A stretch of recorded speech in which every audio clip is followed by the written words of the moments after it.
Brilliance Audio presents the unabridged recording of The Glass Wives by Amy Sue Nathan, performed by Joyce Bean.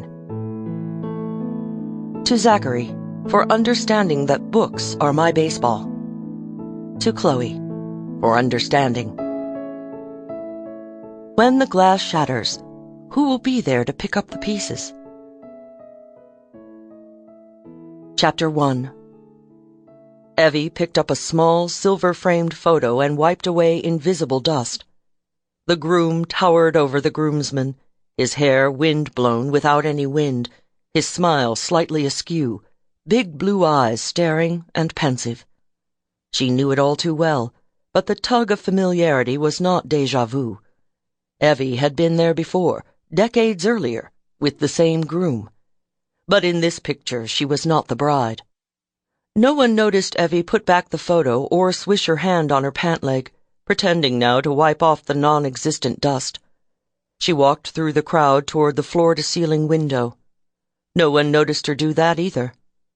Burgundy velour curtains tied back with thick black tassels framed a 6-foot imitation pine tree.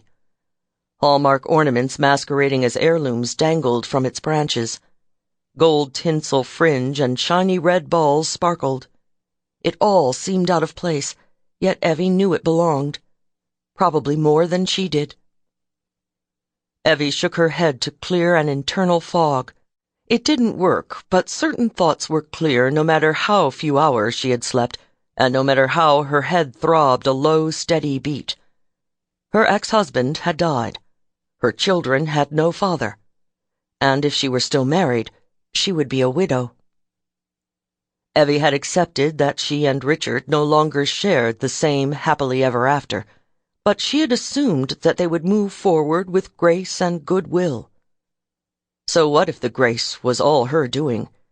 She and Richard would share their children's bar and bat mitzvah, proms, graduations, weddings, and grandchildren. They'd have different partners, of course, different homes.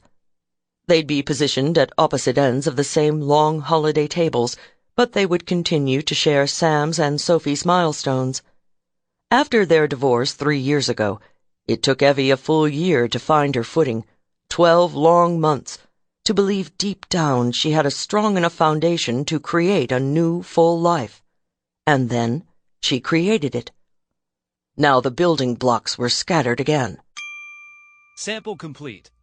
Ready to continue?